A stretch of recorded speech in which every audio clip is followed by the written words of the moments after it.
더불어민주당 혁신위원장으로 임명됐던 이래경 씨가 임명 9시간 만에 사퇴하면서 후폭풍이 이어지고 있습니다.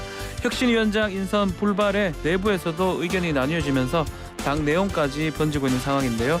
현재 당 상황 어떠한지 당대표 정무조정 실장 김영진 민주당 의원 모시고 자세한 이야기 나눠보겠습니다. 안녕하십니까 의원님. 네, 안녕하십니까. 자, 혁신위원장 질문부터 드리겠습니다. 자, 이래경 다른백년 명예이사장을 깜짝 발표하면서 혁신 시작을 알렸는데 결국 9시간 만에 자진 사퇴를 했습니다. 시작부터 조금 삐걱거리는 모습으로 보여요. 네, 결과적으로 네. 이런 상황이 돼서 유감스럽게 생각하고 조금 더 차분하고 진중하게 잘 준비해야 되는데 그렇게 진행되지 못해서 죄송스러운 마음입니다. 네, 왜 저희들이 이제 기본적으로 혁신위원장의 원칙을 많은 당내 국회의원들께서 이번에 혁신위원장은 외부 인사로 했으면 좋겠다. 네. 두 번째는 원칙과 강단이 있었으면 좋겠다. 세 번째는 국민의 눈높이에서 민주당을 진단하고 새로운 처방을 좀 했으면 좋겠다. 이렇게 좀 크게 세 가지로 보고 여러 분들의 추천된 분들 관련해서 논의가 있었는데 네. 상황이 이렇게 돼서 유감스럽게 생각을 합니다. 인면 배경이 좀 궁금합니다. 사실 그렇게 알려진 인물은 또 아니었던 것 같고요. 예상 밖의 인사 아니냐 이런 얘기도 있는 것 같고 장경태 최고위원은 하루 전에 알았다고 의견을 밝혔거든요. 이 공론화 과정은 따로 없었던 겁니까?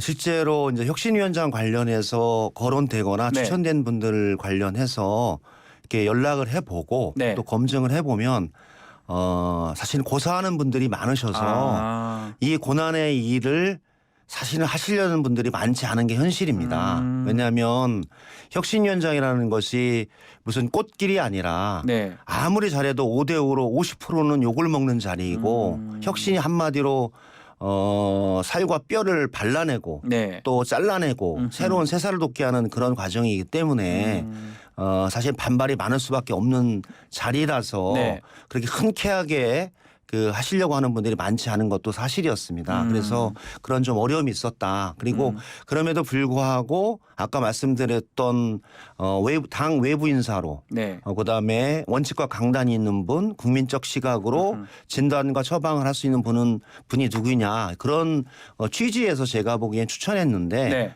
여러 가지 과정에서 결과론적으로 된 것 같습니다. 뭐 결과론적으로 말씀하셨으니까요. 뭐 부실 검증의 비판은 피할 수 없을 것 같기도 한데 검증, 추천, 뭐 임명까지 이 과정에서 책임은 누가 지는 게 맞다고 보십니까? 제가 보기에는 이제 추천, 검증, 임명까지 여러 과정이 있었는데 자세한 검증의 과정 부분들은 뭐 저도 정무조정실장이지만 네. 실무 책임자들이 진행을 하는 사안이고 그 관련해서 한번 논의를 좀 해본 사항이었다라고 보고요. 네. 그래서 결과론적으로는 혁신위원장이라고 하는 부분들이 마치 장관이나 총리후보를 인사청문하듯이 잣대를 갖다 대면 아하. 실제로는 대단히 어려운 과정일 수 있다. 그래서 혁신을 좀 제대로 할 수 있는 그런 원칙과 강단이 있는 그리고 그런 정도의 소신이 있는 분이 적정하지 않나라는 판단이었는데 당내의 여러 의견과 국민적 눈높이는 그것보다는 조금 더 높은 도덕선과 원칙을 요청한 게 아닌가. 그래서 뭐 여러 가지 상황에서 좀 부족함이 있었다. 그렇게 말씀을 드립니다. 의원님은 혹시 그래도 당대표 정무조정 실장이잖아요. 언제쯤 아셨던 거예요? 저는 뭐 당일 전날은 아니고요. 여러 의견이 있었지만 추천된 분들이 꽤 있었기 때문에 단계로 하다 보니까 또 좋으신 분들은 추천과 제안을 사양하시는 분들이 대단히 많이 있어서 고사하는 분들이 많다는 거죠? 많이 있어서 네. 현실적으로 어려움이 있었습니다. 막 실무자 얘기를 하셨는데 실무자가 이게 지금 책임을 질 수 있는 부분일까요? 그러면? 여러 가지로 이제 단계별로 있겠죠. 사실 이게 정치라는 부분들은 네.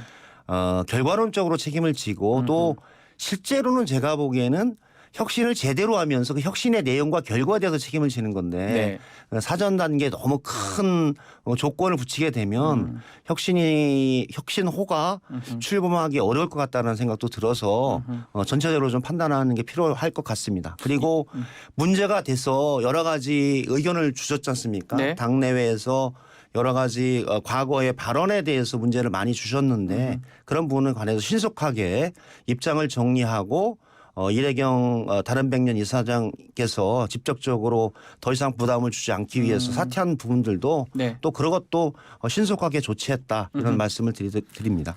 이상민 의원은 뭐 이재명 대표 얘기를 하더라고요. 책임져야 되고 최소한 사과해야 되는 거 아니냐 이렇게 얘기하던데 그 부분은 공감하십니까? 여러 가지로 한번 검토할 사안이고요. 네. 그렇다고 해서 기승전 이재명 책임론, 기승전 이재명 사퇴론도 그렇게 적절한 대안은 아니다.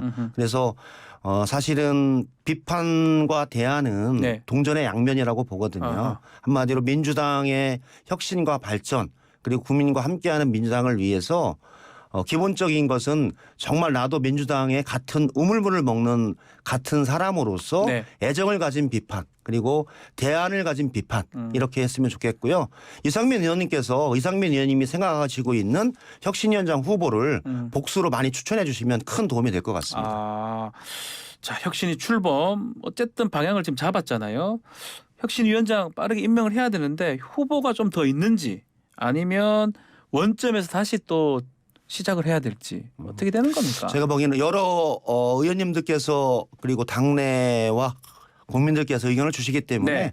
원점에서 재검토하는 게 필요하다. 그리고 원점이다. 예. 신중하게 생각을 해서 추천을 받고 진행하는 것이 약간 시간이 걸리고 더디지만 이 혁신의 이 과정들을 잘 밟아갈 수 있다. 그렇게 보고 있습니다. 자, 뭐 어쩌면 당내 분위기를 조금 잡고자 이렇게 시작했던 혁신이었는데 좀 수습보다는 갈등 상황이 좀 더 커지는 것 같기도 하고 특히 지금 비명계 의원들이 지금 이상민 의원 포함해서 이재명 대표 책임도 묻기도 하고 하는데 앞으로 이 상황을 어떻게 수습할 작정이십니까? 그래서 제가 보기에도 뭐 문제 제기할 수 네. 있는 상황이라고 보고 또 그렇게 문제 제기하는 의원님들도 민주당 혁신이 제대로 갔으면 좋겠다. 그리고 국민들에게 신뢰를 받는 계기가 됐으면 좋겠다. 그러면서 민주당의 현재 기득권을 가지고 있는 모든 사람들은 또 그 기득권을 내려놓고 같이 출발했으면 좋겠다. 뭐 그런 여러 가지의 그 복합적인 의견들이 있다라고 보고 있어서요. 저는 크게 민주당이라고 하는 그 큰 배가 네. 잘 갈 수 있도록 또 이렇게 터진 곳이나 잘못된 곳을 같이 좀 보수해 나가고 또 혁신해 나가는 그 전기로 삼고 건설적인 대안을 냈으면 좋겠다 그런 생각이 듭니다. 그래서 다양하게 혁신위원장 후보를 능력 있는 후보들을 추천해 주시면 좋겠다 그런 생각입니다. 모든 의원들이 또 네. 관계된 사람들이 추천을 좀 해달라 이렇게 말씀하셨는데 특히 국민의힘에서 지금 이거 계기로 천하람 전 함장 그 비판 논평 냈던 권칠성 수석 대변인 사퇴까지 언급을 했더라고요. 그 부분은 어떻게 봐야 됩니까? 제가 보기엔 권칠성 수석 대변인이 네. 적절하게 아마 오늘 말씀을 좀 하실 오늘 것 얘기할 같아요. 것이다. 그리고 예. 권칠성 수석 대변인이 했던 바는 천안함 유가족과 생존자 네. 그리고 그 장병들에 대해서 그 아픔과 고통을 같이 한다. 네. 그런 취지였고 그것 속에서 함장께서는 조금 더 큰 책임을 느껴야 되는 게 아니냐 그런 취지로 말씀을 하셨기 때문에 네. 천안함 장병들과 유가족들에 대해서 그분들의 뜻을 반해서 말씀드렸던 취지는 아니었는데 좀 과한 표현이었기 때문에 그런 분들을 받아들이는 부분에 있어서도 민주당은 일관적 원칙이 아닙니까? 네. 천안함 사건 사고에 대해서 정부의 발표와 내용을 신뢰하고 존중한다. 이 원칙엔 변함이 없고 또 천안함 유가족분들이 가지고 있는 아픔 이런 부분들에 관해서도 같이 해나가고 네. 뭐 북한에 대해서 또 동일한 입장이라고 봅니다. 알겠습니다. 다른 사안들도 질문을 드려보겠습니다. 자, 최근 경찰이 돈봉투 의혹 관련해서도 국회 사무 압수수색을 했고요. 자, 한동훈 법무부 장관 개인정보 유출 관련해서는 또 최강욱 의원 의원실을 압수수색을 했습니다. 어떻게 좀 보십니까? 저는 뭐 다른 곳에서도 말씀을 드렸는데 네. 한동훈 법무부 장관의 인사청문회 당시에 네, 같이 국회에 제출됐던 자료가 네, 유출이 돼서 개인정보 때문에 그 수사한다. 이게 사실은 이제 한동훈 장관의 얘기입니다. 그게 뭐 혐의라고 지금 보도되고 있습니다. 근데 실제로는 인사청문회 할 때는 도덕성 검증과 정책적 검증이라고는 두 가지 축으로 진행이 되고 네, 도덕성 검증 전에 사실관계를 확인하기 위해서 기초 자료를 제공하는 건데 지금 그 유출됐다라고 하는 거는 사실 기초 자료입니다. 기초 자료 뭐 초본인가 초본 그렇죠? 정도 되는 예. 겁니다. 한마디로 한동훈 장관과 예. 부인 그리고 그 자제분들에 관한 자료였기 때문에 저는 그런 수준의 내용을 가지고 압수수색을 하는 정도까지는 조금 과한 칼을 쓴 게 아닌가라는 생각이 듭니다. 그런 정도는 예. 소환해서 조사하고 또 객관적인 자료 제출을 받고 하면서라도 충분하게 그 사실관계를 규명하고 그에 따르는 법적인 조치를 할 수 있다라고 봅니다. 뭐 우리 그 진행자 하시는 네. 그 박지훈 변호사님께서 아시지만 네. 개인정보 보호에 주민등록 초본으로 압수수색 영장을 발부했던 예가 있는지 제가 생각하기로는 없었던 것 같습니다. 그러니까 따라서 네. 저는 그런 부분들이 그 18개 부처의 장관의 인사청문하는 인사청문 제도의 본질적인 이 검증에 네. 그 하나의 그 차단막을 치는 게 아닌가 아하. 대단히 우려스럽습니다. 저희가 사실 뭐 일반인들 잘 모르니까 좀 질문을 드려보면 인사청문회 같은 거 할 때 그 자료들은 의원들이 좀 공유를 합니까? 아니면 각자 좀 준비를 합니까? 사실 인사청문회는 아주 단기간에 예. 정부 측에서는 많은 자료를 가지고 있지만 특히 야당 의원들은 자료가 정부와 후보자 측이 제공하는 자료 위에는 없습니다. 그리고 가장 중요한 건 그래서 언론에서 검증하고 국민에서 검증하는 두 축으로 사실 진행을 하고 있거든요. 네. 그러니까 언론의 검증이라는 부분들도 대단히 중요했고 언론의 검증을 통해서 잘못된 사실들이 밝혀지기도 하고 네. 또 여러 가지 사실관계가 검증되면서 낙마하는 경우도 많이 있었습니다. 그렇죠. 예. 그렇기 때문에 언론에서 검증을 이렇게 차단막을 치고 거부하는 형태로 한동훈 장관식의 압수수색은 네. 대단히 우려스러운 겁니다. 그래서 두 축으로 하는데요. 인사청문회는 팀 플레이도 하고 네. 또 개인 의원이 하기도 합니다. 대단히 복잡하고 미묘한 사안에 대해서는 네. 의원들 간의 정보 교류를 통해서 의사를 물어보고 사실관계를 크로스 체킹합니다. 두 번째 개인적인 의원들은 또 개인적으로 보좌진이나 전문가를 통해서 의견을 받습니다. 네. 그렇기 때문에 정보라고 하는 부분들은 그런 차원에서 알 수도 있고 또 각 개별 의원이 보관하고 있을 수 있기 때문에 상당히 넓게 공유된다 그렇게 보면 될 것 같습니다. 알겠습니다. 자 그리고 돈봉투 관련해서는 지금 그 현역 의원들 수수자로 지목된 현역 의원들 본격적인 수사에 들어갔다고 얘기가 하고 있는데 어느 정도 진행 중입니까? 저는 뭐 수사 과정을 잘 모르는데요. 모르시고, 예. 한동훈 검찰이 예. 이 사건을 슬슬 질질 끄는 것 같습니다. 아, 그 무슨 의미입니까? 한마디로 지금 송영길 대표가 예. 입국한 지 2달이 됐지 않습니까? 예. 소환 조사조차 안 하고 있습니다. 예. 그리고 언제 할지도 모르고 있습니다. 그러면은 그때 국민의 힘이나 여러 가지 그 뭐 검찰이나 사정 당국에서 네. 빨리 들어와서 사실관계 얘기하고 수사 받아라 이렇게 했으면 빨리 신속하게 소환해서 조사하는 게 맞는 거 아닙니까? 검찰 얘기는 다른 사람 다 조사하고 부를 것처럼 얘기하긴 그러니까요. 하는데요. 그러니까 만약 이 돈봉투 사건을 사실은 정치 기획적인 수사로 끌고 가고 있다. 왜 끄는 거예요 그러면? 제가 보기에는 선거에 임박해서 총선이요? 돈봉투 사건을 정치 쟁점화하고 민주당에 대해서 그런 프레임을 씌우기 위한 아마 그런 한동훈 검찰의 예리한 그 시각이 있지 않나. 그래서 그런 오해를 받기 싫으면 전 신속하게 수사하고 빨리 종결해서 네. 해당 당사자들을 조치하는 게 필요하다. 그렇게 보고 있습니다. 송영길 전 대표 지금 검찰에 간다고 하더라고요.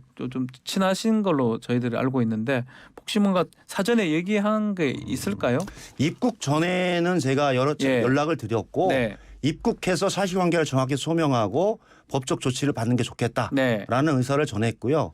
그래서 입국하신 것 같고 그래서 송영길 대표도 신속한 검찰의 수사를 원했던 겁니다. 네. 주변부를 그 먼지 털듯이 그 돈봉투 사건과 연관이 없는 사람들을 다 털어서 압수수색하고 또 소환하고 그러지 말고 예. 당사자인 송영길 나를 소환해서 조사해라.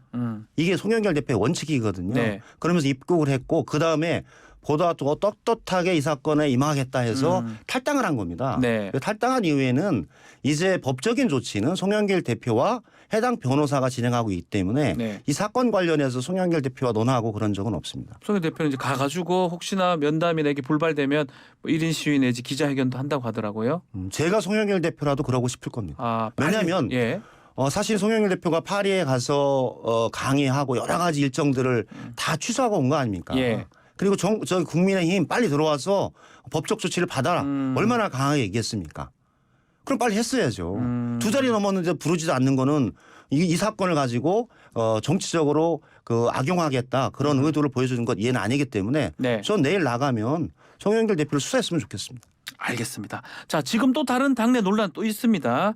상임위원장 지명 관련해서 정청래 최고위원 행안위원장 맞느냐 안 맞느냐 이 논란이 아주 큰 것 같습니다. 계속 이게 시간이 좀 끌어지는 것 같아요.